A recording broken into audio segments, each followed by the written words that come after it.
TV9 Ravi Prakash గారికి ఒక సంచలనాత్మకమైనటువంటి మద్దతు లభించింది. వాస్తవంగా టీవీ9 అనే ఛానల్ పెట్టింది ఎవరయ్యా అంటే శ్రీనిరాజు గారి పెట్టుబడితో రవిప్రకాష్.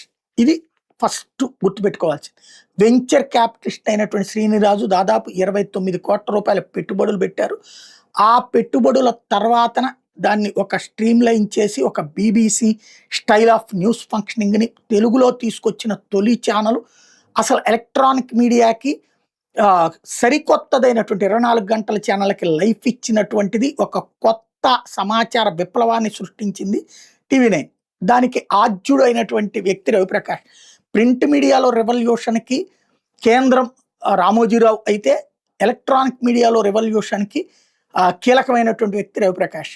అయితే ఆ తర్వాత రవిప్రకాష్కి మేనేజ్మెంట్కి గొడవలు వచ్చినాయి అన్నది, రకరకాలైనటువంటి ఇష్యూస్ అన్ని నడిచినాయి. కాకపోతే ఇందులో అందరూ ఊహించింది ఏంటంటే, ముందు ఆ చైర్మన్ శ్రీనిరాజు ఈ వ్యవహారాల్లో రవిప్రకాష్ని తొక్కేశారు, లేకపోతే రవిప్రకాష్ని అన్యాయం చేశారని కాదు.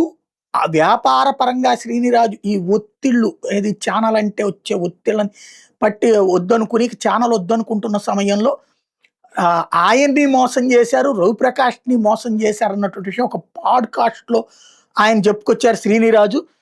ఒకసారి ఆయన ఏమన్నారు విందాం. ఇన్ 2003లో మై బిజినెస్ పార్ట్నర్ రవిసన్నారెడ్డి రవిప్రకాష్ తీసుకొచ్చాడు. రవి అన్నాడు అది చేద్దాం ఇది చేద్దాం అంటే చేసాం. So that's how it started. అప్పటికి పేరు టీవీ9 ఉండేనా? అప్పుడే పెట్టాం కదా టీవీ9. 25 crores అనుకున్నాం ఇనిషియల్ గా పెట్టింది. తర్వాత ఎంత పెట్టుకుంటాం? చాలా పెట్టాం. 200 కోట్లు నిజమేనా? I don't remember now very well. I think 150-200 crores. Sir 150కి 200 50 కోట్లు మధ్యలో sir. Then by 2018 and it became fairly large kind of thing. So we were getting lot of pressures. So then I said, okay, fine, it's not for me. And మీరు బయటకు వచ్చేటప్పటికి రవిప్రకాష్ గారు ఇంకా ఉన్నారు అక్కడ? Yes, yes. Ravi is the one who found those people. The new investors.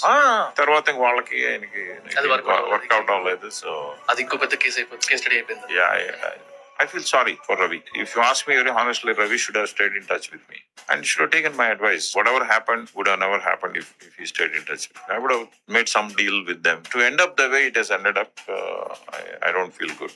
So that's the TV9 story. Yeah, that's a TV9 story there. Financially not a big number, because I have done much bigger numbers before. Actually, ఇంత పెద్దది sir. Oh no, that's why I'm happy about it. That's why I feel bad for Ravi. We were able to create some story. It could have been a very happy ending. అది రవిప్రకాష్ తీసుకొచ్చిన ఇన్వెస్టర్లకే నేను అప్పచెప్పాను. తీరా చూస్తే ఆ తర్వాతన రవిప్రకాష్ ఇబ్బంది పడ్డారు. ఆయన అంత కష్టపడి ఆ పొజిషన్లోకి వెళ్ళిన తర్వాత అది కోల్పోవడం, ఇబ్బంది పడటం, సారీ అంటూ ఆయన చెప్పుకురావడం, దీని మీద రవిప్రకాష్ వెంటనే స్పందించారు. తెలుగులో మొదటి 24 గంటల వార్తా ఛానల్ అయిన టీవీ9 తెలుగు నాటి మధుర జ్ఞాపకాలను గుర్తు చేసినందుకు ధన్యవాదాలు. నా కళల టీవీ9కి పునాది వేసిన మీ పెట్టుబడికి నేను ఎల్లప్పుడూ కృతజ్ఞుడైన ఉంటాను. మనం 2 దశాబ్దాల పాటు ఒక అద్భుత ప్రయాణాన్ని సాగించాం. మధ్యలో కొందరు మోసగాళ్ల వల్ల మనం దెబ్బతిన్న మాట నిజమే, కానీ మన కథ అక్కడితో ముగిసిపోలేదు. దయచేసి బాధపడకండి, మన జర్నీకి పులి స్టాప్ పడలేదు. ఆత్మీయ గౌరవంతో Ravi Prakash, founder TV9 news network అన్నటువంటిది ఆయన ఒక ట్వీట్ చేసుకొచ్చారు. ఒక మంచి జరిగితే బాగుంటుంది. ఎందుకంటే అద్భుతమైనటువంటి ఒక నెట్వర్క్ను సృష్టించి చివరికి అనాథగా మిగిలిపోయి ఇప్పుడు వేరే పనులు ఏమైనా చేస్తుండొచ్చు గాక టీవీ9 స్టిల్ నౌ నెంబర్ 1గానే ఉందంటే అది రవిప్రకాష్ గారి కృషి. అదే సందర్భంలో శ్రీనిరాజు గారి మీద ఇప్పటిదాకా ఒక నెగిటివ్ ఒపీనియన్ ఉంది.